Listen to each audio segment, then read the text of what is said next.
So I'm going to start off, I suppose, thinking a little bit about the background to this, because it might seem a little bit strange that there is an academic from Liverpool University, a 58-year-old Scots guy, writing about Palestinian cultures of resistance, in which the book actually focuses on four great Palestinian cultural figures. Mahmoud Darwish will talk about mainly this evening, but it also looks at the work of Fadwa Tuqan, less well known in Britain, but Fadwa is Palestine's most prominent and eminent woman poet. If you wanted a snappy sort of mark of her standing, I would take it from Moshe Dayan, the Israeli defense minister, who said that every time Fadwa wrote a poem, another 20 Palestinians joined the Fedayeen, so joined the resistance movement. So it may be from her enemy, but it's still quite a compliment, I think. The book also looks at Ghassan Kanafani. Ghassan Kanafani is a novelist, artist, but he was also one of the leading players in the Popular Front for the Liberation of Palestine. Naji al-Ali, people may not know the name, but if you've been to Palestine, if you've been in Palestine solidarity demonstrations, you probably will recognise his figure, Handala, which you can just see the Handala's head on the cover of the book here. But Handala is a cartoon character of a 12-year-old Palestinian refugees. And throughout his writing and in his cartoons, when he was biting about the role of Israel, about the plight of the refugees, about the role of American imperialism in the Middle East, Handala always appeared there as the witness to the tragedy of the Palestinians. So the book tries to look at Fadwa Tuqan, Ghassan Kanafani, Naji al-Ali, and Mahmoud Darwish, and it tells a little bit about their story, but it tries to tell the story of Palestine from 48 up to really the signing of the Oslo Accords, but it carries on a little bit beyond that, in that period. And it looks at how the cultural production of those four is affected by the key turning points in Palestinian history. So that's a little bit about the book. Why am I writing this? Well, I think it probably takes a little bit of explanation, and maybe many people on here will recognise some of this story. But I've been involved in support for Palestinian rights since 1982. I was at Glasgow University 1980 to 1984, and in 1982, just after the siege of Beirut, there was a motion at Glasgow University to twin Glasgow University with Bearside University. Now, at that point in time, it's quite interesting in terms of the contrast from today, because at that time, students at Glasgow University appeared in the front of the Glasgow Herald, the main Scottish newspaper, and it was a really hostile reception to that. And so in terms of thinking about where we've come from and where we are now in terms of Palestinian solidarity, and how popular and how big those movements were, in the early mid-1980s, that wasn't the case. So involved from there. But then really, I suppose the turning point for me was 2001, 2002. I was the chair of Press and Stop the War Coalition around that time. And if you were involved in the Stop the War movement at that point, you'll remember that as we marched against war in Afghanistan or marched against war in Iraq, the slogan Freedom for Palestine was always part and parcel of that movement. So from that point onwards. And then in 2003, I stood for the Socialist Alliance and won a council seat, which I didn't really expect to do. But one of the questions then became, well, how do you bring the anti-war movement into the council chamber? And so in 2003, I tried to twin Preston when I was the councillor with Nablus in the West Bank. And we chose Nablus because it was the third city of the West Bank, and Preston claims to be the third city of the Northwest. I do apologise if you're from Warrington or Bolton, because I know that might be controversial, but that's how Preston sees itself. And so that was the logic of it. So we tried that. We're unsuccessful getting it through council, but what happened in the immediate aftermath was that we got an invite, or I got an invite, to take a group to the West Bank. And so in 2004, I took a group of 34 people from Preston primarily, and it really reflected what the anti-war movement was like at that point. So we had trade unionists, we had imams, we had vicars, we had Labour councillors, we had The youngest person there was a school student who led a school strike. She was 14. And the oldest person, I noticed that he's on today, was my dad, who I think he might not forgive me for saying that now, but he was the oldest then, never mind now, and he's with us this evening. So it really was quite a diverse group that went to Palestine at that point. And then when I came back, I sort of went to Palestine every year after that to do some research, and then more latterly to take some students on a sort of field trip around the West Bank. And in the last time that I was there, one of the people that I was there, one of my colleagues said that I should do something about Ghassan Kanafani and Mahmoud Darwish. And the reason he picked on those, in a sense, was because if you ever are in that part of the world, if you ever go to Jerusalem and you're thinking about where else to go, you know, from Jerusalem to Ramallah is a very easy bus journey, about half an hour. And in Ramallah, you should definitely go to the National Palestinian Museum, but you should also go to the Darwish Museum, and that's there. And we take our students there every year and get them to think about Kanafani. So that sort of background pushed me to think about writing this book. And the book, as I say, is not a literary criticism. It's not about their literature per se, but it's an attempt to tell the story of Palestine through the writings and the artwork of these four people. So let's think a little bit about Darwish himself. So obviously each of the four is rooted in the Nakba of 47-48.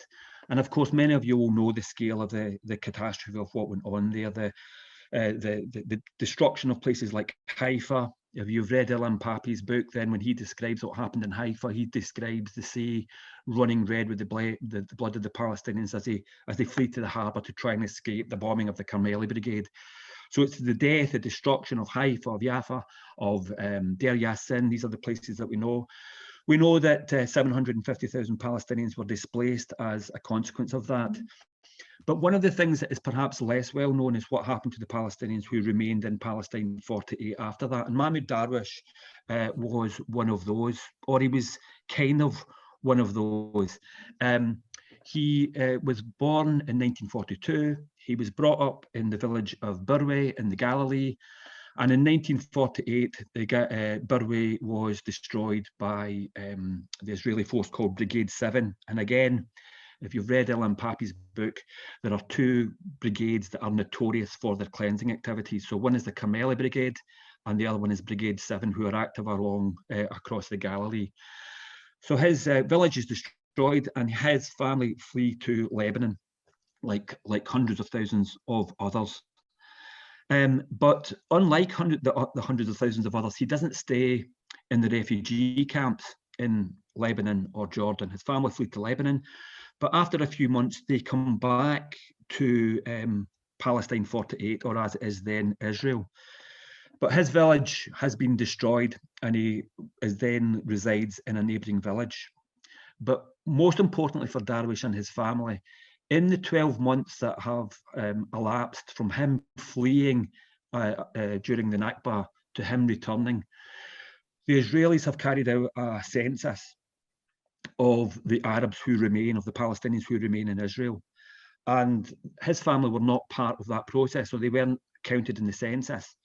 And so he was called from that point onwards a present absentee alien. So that's how him and his family were referred to, as a present absentee alien with absolutely no rights in Palestine 48 or Israel itself. For the Palestinians inside Israel, life was exceptionally tough. They were under military orders, and those military orders were actually, most of them had been put in place by the British during the Mandate era to deal with the Palestinians during the uprising of 36 to 39. So they were under really severe military orders. Those military orders meant that the Palestinians in Israel were not allowed to freely move from village to village to see family or friends without appropriate passes, without appropriate permissions.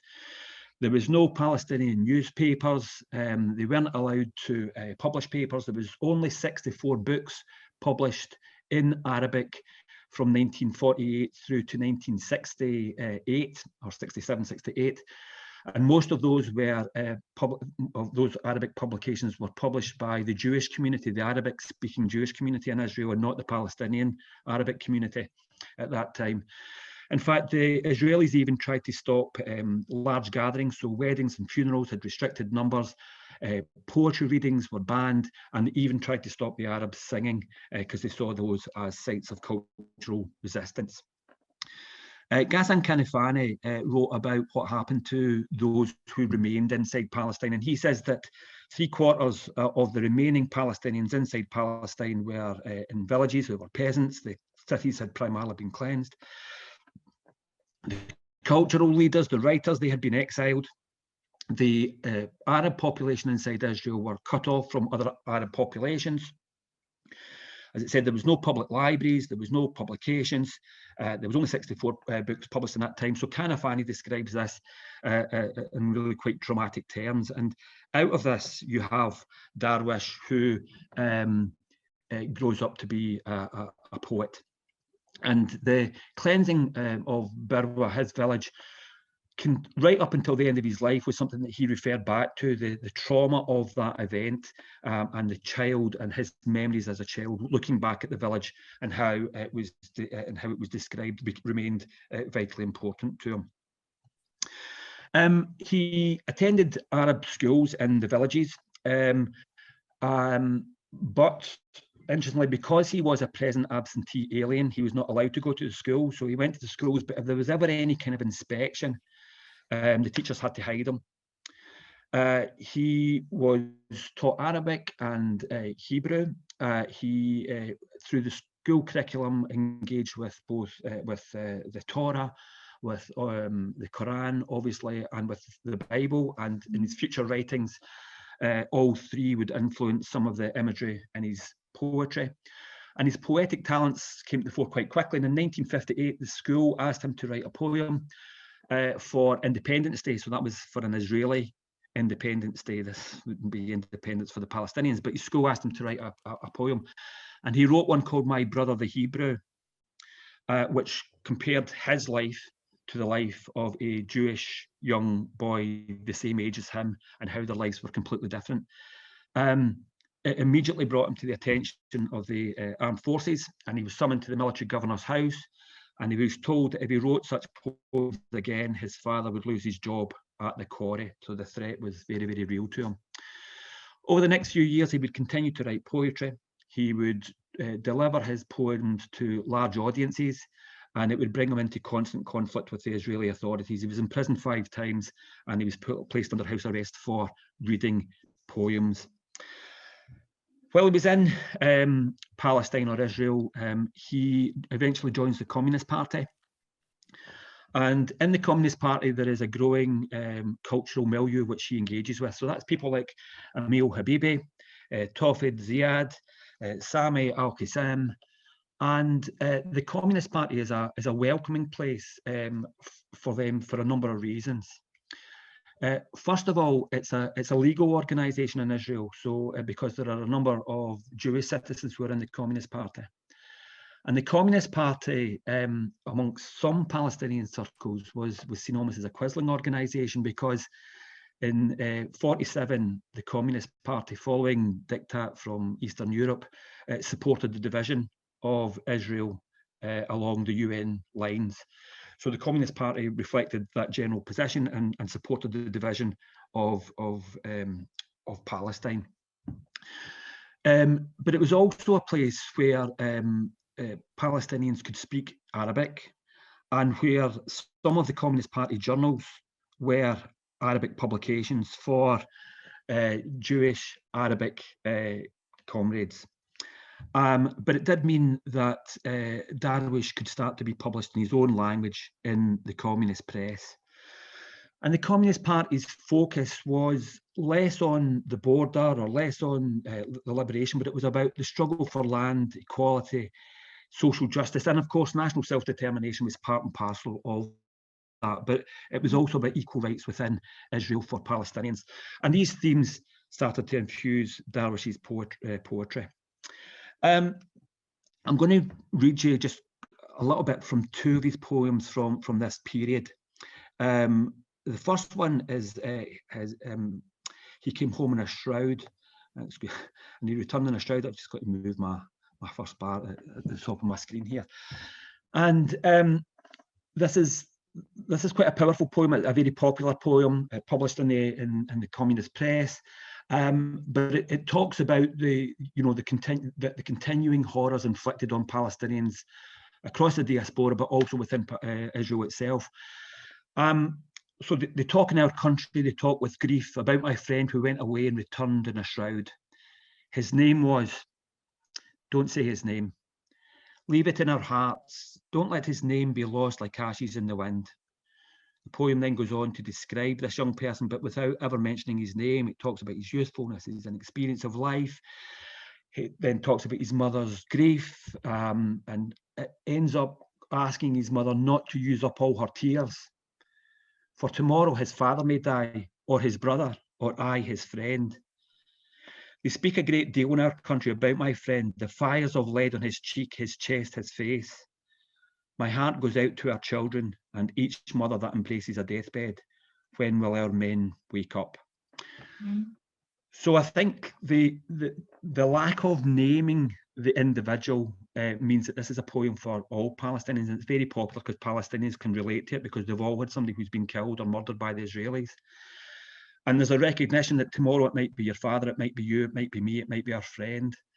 And from the perspective of the 1960s, it's also, so when will we wake up? When will we start to take the fight to Israel? Because in the 50s and 60s, the Palestinian movement is dominated by a Pan-Arabism, which expects that the liberation of Palestine will come through the activities of Gamal al-Nasser in Egypt, or the leaders of Syria, or the various Arab countries. And up until 1967, Pan-Arabism is the dominant political philosophy, and it's not about Palestinians liberating themselves, it's about liberation being brought to them by one of the other Arab countries. 67 changes that, we'll come to that in a minute. But perhaps his most important poem at this time, and his most famous, is Identity Card. An Identity Card was written about his own experiences after he'd been arrested, and he's forced to report every day to the military authorities. And he's forced to give his name and his passport and his pass number because of the harassment, because he's been delivering poetry at one of his mass audiences. And so he writes, write it down, I'm an Arab, and my identity card is number 50,000. I have 8 children, and a 9th is due after summer. Does this anger you? Write it down, I am an Arab, employed with fellow workers at the quarry. I have 8 children. I earn their bread, clothes and books out of these rocks. I do not beg for charity at your doors, nor do I kneel on your marble floors. Does this anger you? And then there are several other verses, and then it goes, write it down. I'm an Arab, hair colour black, black as coal, eyes brown, features, a niqal on my head tied around my kafia, a hand sawed as stone that scratches whoever touches it. And my address, a weaponless village, forgotten, its streets too without name. All its men are in the quarry in the fields. Does this anger you?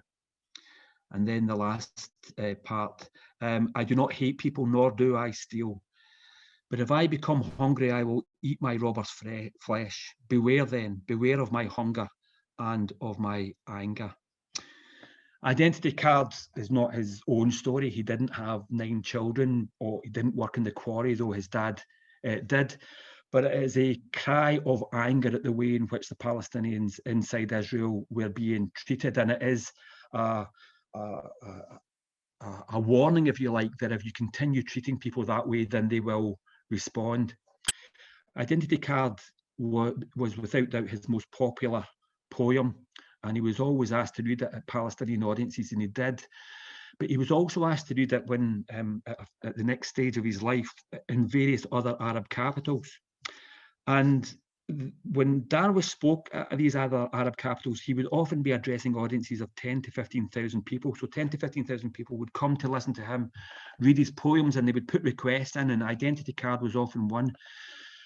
But he refused to read Identity Card to non-Palestinian audiences because he thought that it played to a Pan-Arabist, an Arab nationalist feeling rather than a Palestinian feeling. So he would read it out at Palestinian audiences, but not more generally from there.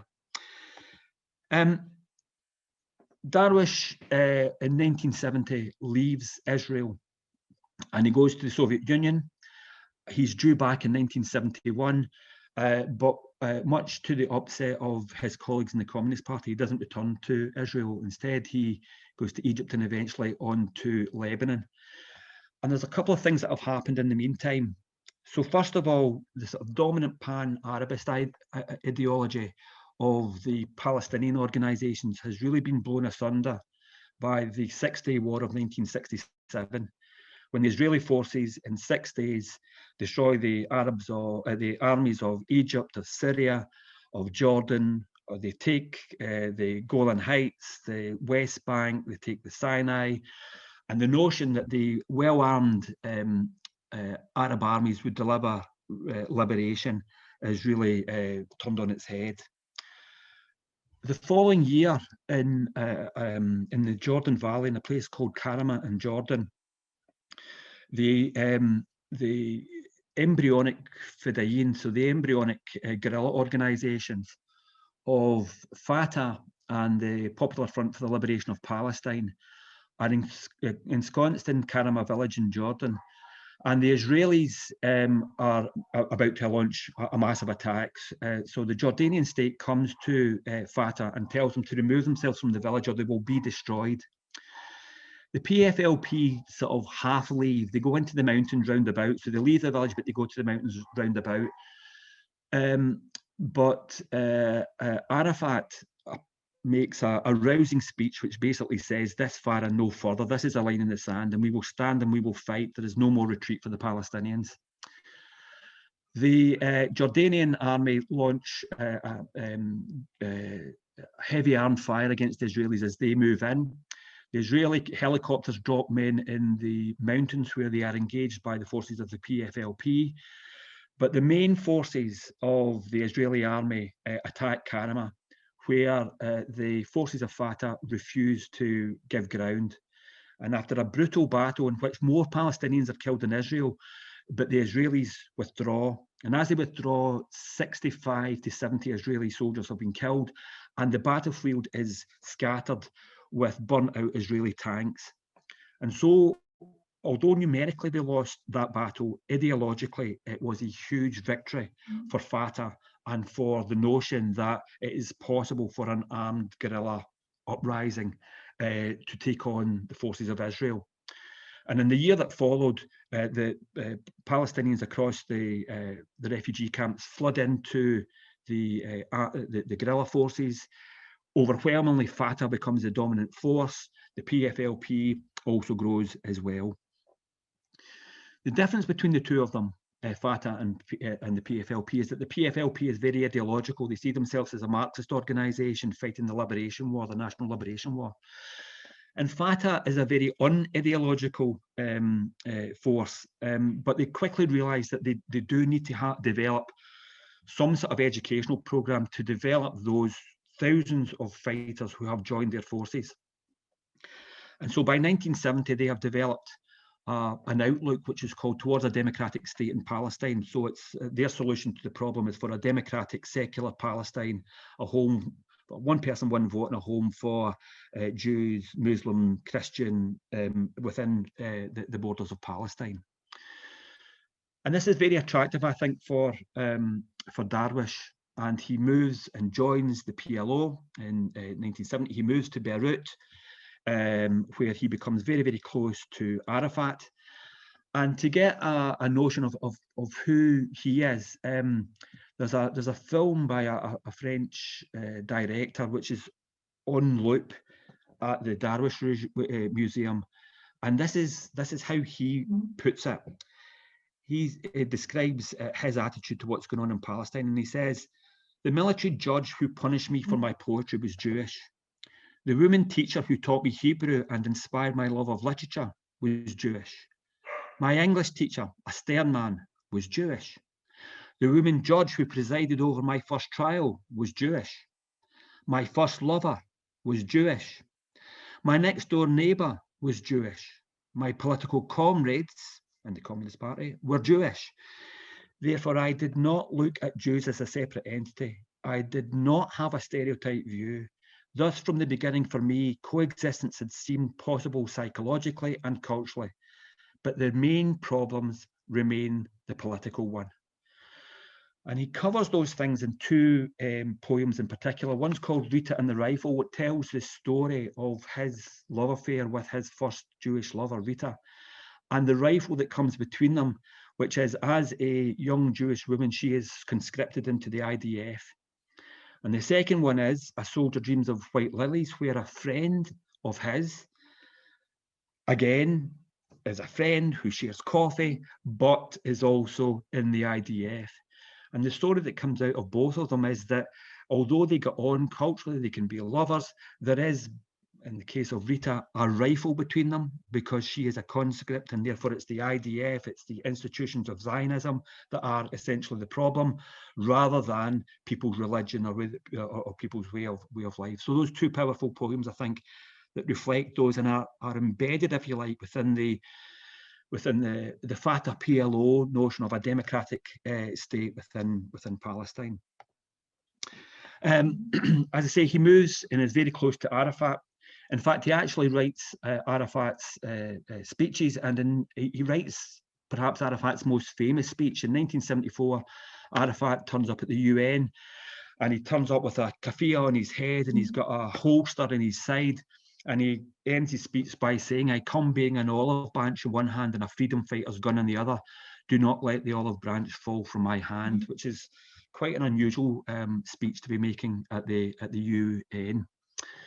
When he's in Beirut, there's a number of changes because, in a sense, he's gone from being an outsider in Israel, involved in minority politics in the Communist Party, finding it very hard to be published, to suddenly be in one of the key cultural figures in the Arabic world with lots of publications and wanting to take his poetry, and being an insider within the PLO and its base within Beirut. And Barbara Hounslow says at this point he becomes closest to being a resistance writer. And she says that to be a resistance writer means to eulogize the fighter, to be at the forefront and to describe those aspects. And so very quickly, just let me describe three of those poems. The first one, In Going to the World, A Stranger to the World. In the book, I talk about this poem because this poem is a defense of the hijack taking at the 1972 Munich Olympics. Now, you know, this is perhaps one of the most difficult things to defend, you might think. But in that poem, what he says is that you have turned us into bombs. You have ignored us. You ignore our plight. You have stolen our land. You have stolen the name of our country. You don't let us into the table. You don't talk peace with us. And therefore you then get angry when people respond. And therefore it is a defense of that 72 Munich hijacking. The poem Ahmed al-Zatar tells the story of the horrendous events at the start of the Lebanese civil war, where in the Zatar refugee camp in Beirut, the Maronite forces encircle the Palestinians in the Zatar camp for 52 days. And at the end of the 52 days, there is an agreement that the Palestinians should get allowed out. And as the Palestinian refugees are leaving the Zatar camp, the Maronite forces open their weapons up and slaughter hundreds of Palestinians. And here Darwish starts to grapple with the fact that the Arab world is also divided, and how do we think about our friends and our enemies amongst the Arab world. And then the final one that I talk about in the book is A Memory of Forgetfulness, or at least the final one of this period. A Memory of Forgetfulness, 6th of August 1982. And it's a book-length poem which tells the story of one day during the siege of Beirut, during what's called Operation Peace in the Galilee. So this was the Israeli invasion of Lebanon, the circling of Beirut, and the siege of Beirut. You may know, but at the end of that siege, well, at the start of that operation, the Israelis really cut through Lebanon very, very quickly and thought this would be over in a matter of days. And they got to the edge of Beirut, and really the most heroic resistance from the Palestinian fighters held them at bay. And it was clear that the Israelis couldn't, seal the victory. But nevertheless, the situation for the Palestinians was becoming desperate. And A Memory of Forgetfulness goes into huge detail on the debate of what's going on and the horrors of staying behind in Beirut during that event. Of course, the outcome of the siege of Beirut is that there's a negotiated settlement. The Americans come in and promised the Palestinians that if the fighters remove themselves from Beirut, they will protect the Palestinians who are left behind, and there will be peace in Beirut. And of course, what happens is that the fighters are scattered to the four corners of the Arab world.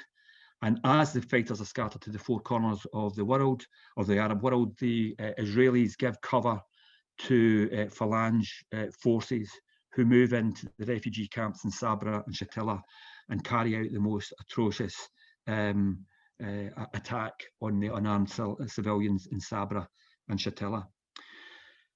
The events in Beirut really mark another turning point. It is a huge defeat for the PLO, and it's a defeat which has an impact on Darwish. His poem becomes more complex, more mythical.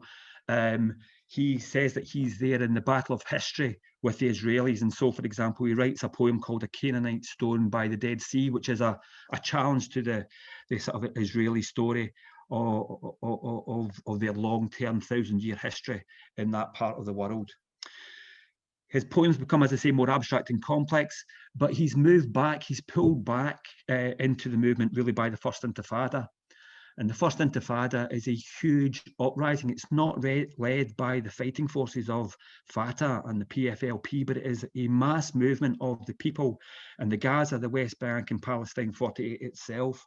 And he writes a poem, Those Who Pass Between Fleeting Words, which demands that they're gone, but also, I think, speaks to some of the events that have happened in recent weeks. So he says, "Oh, those who pass between fleeting words, from you the sword, from us the blood.